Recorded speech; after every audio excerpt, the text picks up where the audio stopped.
You woke up to him every morning on Charleston television many years ago when he delivered the latest news from around the Lowcountry.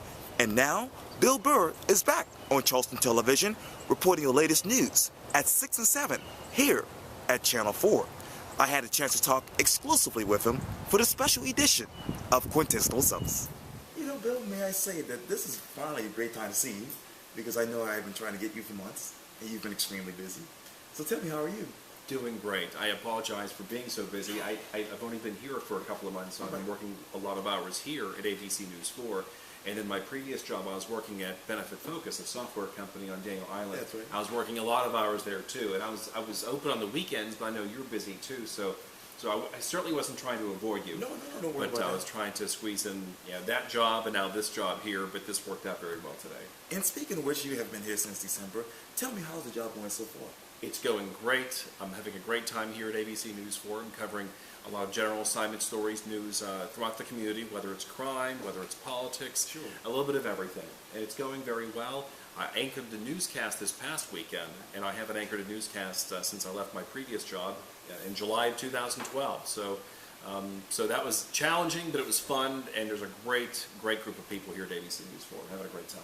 And let's talk about going back to November, because when they hired you here, it was really nothing but praise. News director Kathy Hobbs says this about you: Bill has the respect of many views in our community.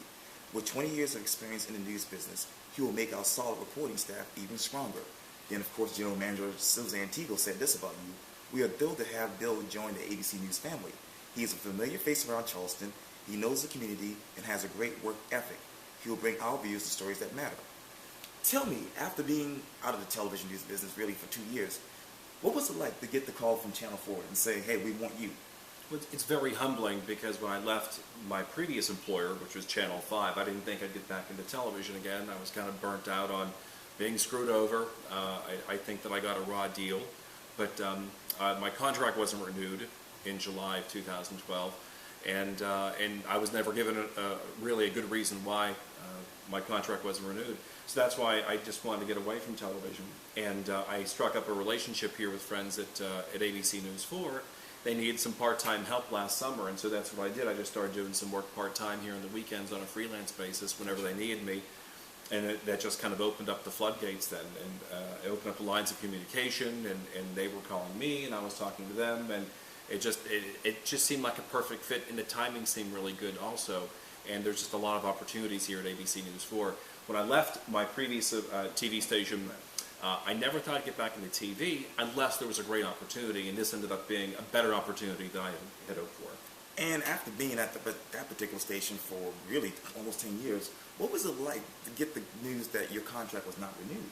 Well, it was shocking, it was surprising, because I had never been in trouble with management there, and I had always had wonderful employment reviews and performance reviews. Going into my last year there was the year that I had received a bad performance review from management, and I have no idea why. You know, I rarely took a sick day. The ratings for my newscast were very strong. Number one. And I was just baffled. So I have no idea.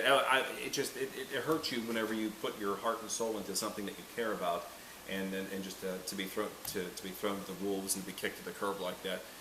It was very frustrating, but it's also very humbling to hear all the kind words that management and coworkers here at ABC News 4 said about me. And you know, when you did leave that particular station, you had a lot of outpouring of support from viewers. And I remember reading somewhere where you actually called Charleston home. I'm wondering, do you call your viewers family? Very much so, because when you make a comment on the air about whatever it might be, and someone at the bank or the grocery store or the car dealership or the gas station comes up to you and says, hey, I heard what you said on TV this morning or last night, and I agree with you, and they react to what you say. And when they allow you into your homes like that every morning or every night, it's very humbling, and it's a responsibility though that I take very seriously. And speaking of family, a lot of people really thought that you and Chad Watson and Ann McGill were family. Talk to me about working with them. Well, they were. It was like Ann and Chad are like my extended family, and Kim Staley, the traffic reporter at Channel 5. We were a well-oiled machine, and they really are close friends of mine. I talk to Chad maybe once every couple of weeks, Ann and I text each other. She's very busy between her work schedule and her family. Right. But in fact, I had breakfast with Ann and Chad about 2 weeks ago. We got together, and we haven't been together since we left, since I left Channel 5 and since Chad had left Channel 5. So it was great to see them, and I still keep in touch with them. And they're very happy for me landing here at ABC News 4, even though that Ann's a competitor. We're also very good friends. And we can't forget about your on-air chemistry with Amy Lutz. You remember Amy Lutz? That's right. Oh my gosh, that was one of my first co-anchors that I That's had at Channel 5. That's right. I haven't talked to her since she left Charleston.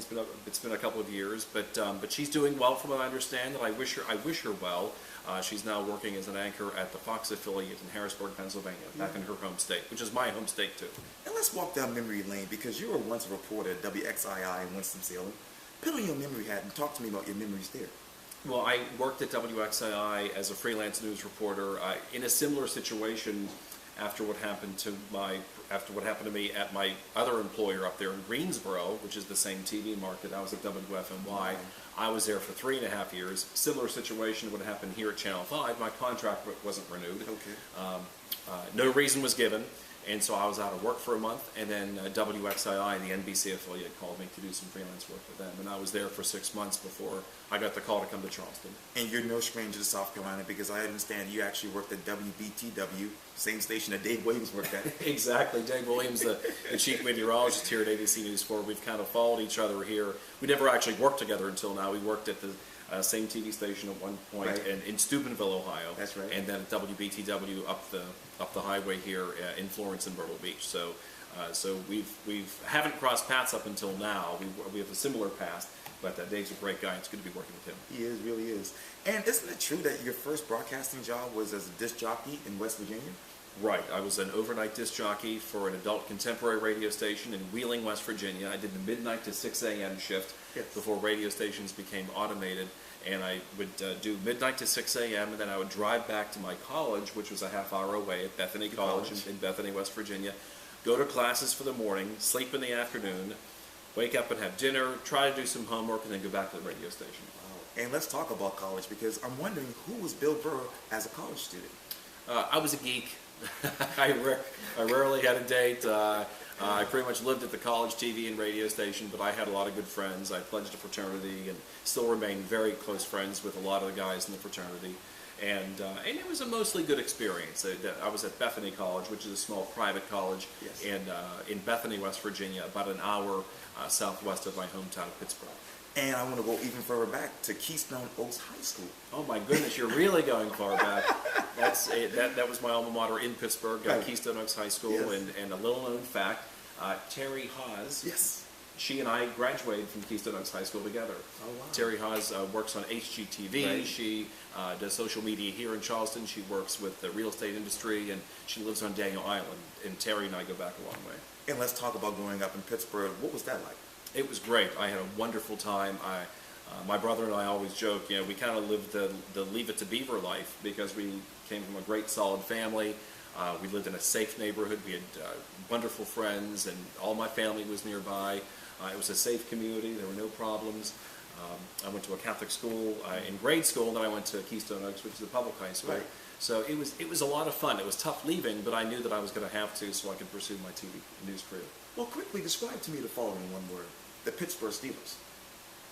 The bomb. Love the Pittsburgh Steelers. Even though they're not in the Super Bowl, that's okay. We'll give them a break. One year you get there. Exactly. The Buick Riviera. I love my 96 Buick Riviera. It's one of my passions, one of my hobbies. I bought it with money that I was originally saving for an engagement ring, and then when she kicked me to the curb, I cried for a little bit, and then I took the money I was saving for her ring, and I went out and bought the car, and I have it to this day. And that was the year 2000. So it was the best investment I ever made. Yes, and speaking of which, you purchased your first home. Exactly. Bought my first home when I moved here to Charleston in 2004, and I live in Shadow Moss Plantation, and never bought a house before, and it's been a great experience. It's my own domain. I can sit there and watch ESPN all day if I want to, drink a beer when I want to, scratch myself, and just do all these bachelor things. So it's great. But I have Thanksgiving here now with my family and friends, and spend holidays here, and it's terrific. Still the blue. My belated cat. I had a cat for a few years, Stella Blue, and I had to put her to sleep not long after I left Channel 5. Right. She had breast cancer. Never knew cats could get breast cancer. But Stella Blue was my little buddy, and now she's in heaven. And I look forward to adopting a cat again someday. I adopted her through Pet Helpers, by the way. She was the pet of the week when I was anchoring the news on Fox 24 several years ago. That is true. And one word to describe the beach. The beach? Yeah. Which one? Anyone around here. Anyone? Anywhere. I mean, well, it's coastal South Carolina. Sure. I'm partial to Myrtle Beach because I lived and worked there for a few years. Yes. And so I still like it up there, still have friends up there. But of course, Folly Beach, Sullivan's Island, the barrier islands here, it's just beautiful. It's a little slice of heaven here in our backyard. One word to describe God. I love God. I pray every day. I go to church every Sunday, at least most Sundays I go to at Blessed Sacrament Catholic Church in West Ashley, and very close to Him. That's just my personal belief, and that I don't preach. I don't thump the Bible. I just try to live it. One word to describe television news. It's constantly changing, and it's a unique time in the industry right now because of corporate buyouts and the changes to technology. But it's something that we all have to hold on and fasten our seatbelts for because it's moving quickly. One would describe Bill Burr. Oh my goodness, that's the toughest question of the whole interview here, Quintin.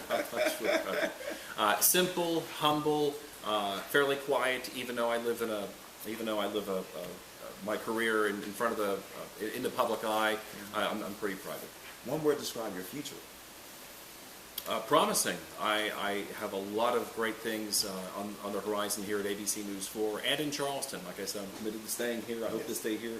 I don't think Good Morning America is going to be calling me anytime soon, so I'm not going to be moving to New York and going to the network. But this is home, and lots of good things ahead here for ABC News 4 and me. Well, Bill Burr, it was so great talking to you. Quinn, great to talk with you. Yes, finally, sir. Here in front of the camera. That's I've right. seen you on the streets of Charleston That's before right. That's doing your craft, and it's great to be with you. Thanks for asking me. Likewise.